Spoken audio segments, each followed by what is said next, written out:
Farouk here with genConnect at Sundance, and we're chatting here with Jennifer Coolidge, the one and only. How are you? I'm all right. Now, I've got to tell you, we just interviewed JJ, one of your co-stars, and he said he couldn't stop laughing when he was on screen with you. Really? You know, it's funny. I was completely taken out of the film every time I looked over at JJ Fields because he had something so serious going on. Like he was. You know, those English actors are really good, and what happens is that you realize that your own acting technique just blows chunks compared to what they're doing. And I can't tell you how many times like it would be time for my line, and I'd miss my cue because I was so busy watching JJ. What is it about the British and their acting? It's just more believable or something. I don't know. The accent. No, it's not the accent. They're just, it's just, well, you know what I really like about the English actors too is that, American actors always have to look each other in the eye every time they say a line. They're like, I can't believe you didn't want to, be with me ever again. It's always like that. But the English actors like sort of throw it away and they look down and they, the way normal people, if I'm breaking up with you, I'm not going to look at you every second. I'm gonna break up with you right now. It might be awkward. What? We'll both be kind of awkward about the whole thing. Right. Exactly. It's kind of awkward, and you're searching for words and everything, so it's not all looking you in the eye. Break up with me by text message, I think. I get that feeling. Are you kidding? No. I've had boyfriends do that, but It's the worst. Yeah, it is. Well, this is the modern day where people think they can just like FedEx you or text you. They don't have to deal with you. Yeah. I think that's like, isn't that how like Sylvester Stallone broke up with his wife? Is that right? I know Janice Dickinson or somebody sent her a FedEx and just one of those. I think it was, she got a FedEx. I know it was in one of the books. Wow. That's kind of, yeah, that's cold. But I think a text is just as cold, don't you? I agree. If somebody did that to me, I would say, well, you know what, that's why we're breaking up. Well, even though you're the one who chose. I would have done it first had I known you would break up by FedEx. Isn't that the worst when you're like, you can't top the person breaking up because they broke up before you? Top of FedEx. It really sucks when you can't like, when they're like, I'm going to break up with you, and you're like, no, but I was going to break up with you. I was going to break up with you like, weeks ago. It coulda, woulda, shoulda. You got to jump on it first. And then you have to get back together with them just so you can break up with them, right? Is this from talking from personal experience? Nah, I don't know. At this point, if someone broke up with me, it's just like, oh, well. Didn't,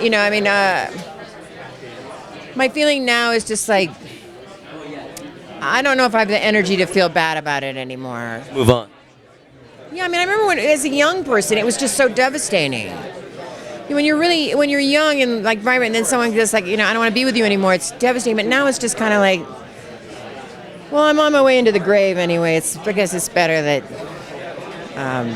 it's just better that I don't have someone anyway. I've always wondered what it'd be like to meet you in person. Where does the line, what really is the line between Jennifer Coolidge, the real person, and Jennifer Coolidge as we know Jennifer Coolidge on screen? What is the line? Well, as far as, you mean, am I like, how similar am I to like Stifler's mom or something, you mean? Like in real life, you're pretty funny. Not really.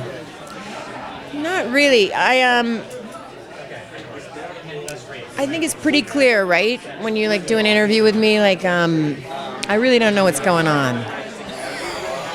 I've got to ask you, I'm trying to be a little funnier myself. You've obviously mastered the whole comedic thing. What are the top tips that Jennifer Coolidge can offer on how to be funnier? On how to be funnier? I think if you're a really, really, really attractive person, and you don't have any flaws, I think it's pretty hard to be funny.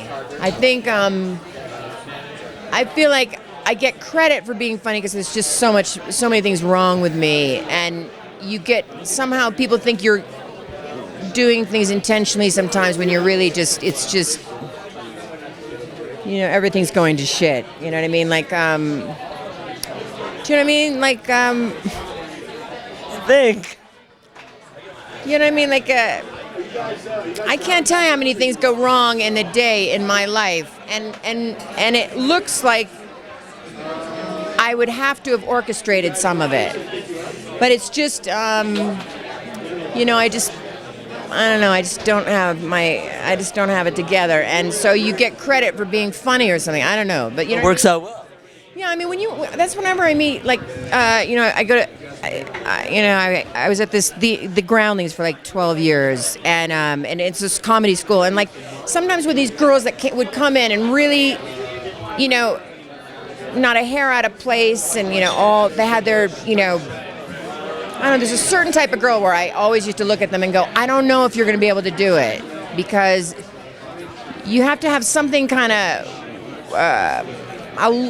some loose thread or something that's unhinged, I think. I'll try to unhinge a little more, I guess. Yeah, you just have it way too together. I mean, I don't know. I haven't seen, I don't know. You don't know me well enough yet. Really? You've got a lot of... You have a lot of things going wrong. Lots. Do you? We'll talk offline. All right. Jennifer Coolidge, thank you. Thank you. Thank you. Cheers. Thanks. And for more Jennifer Coolidge and Austenland, be sure to check out genConnect. That's right.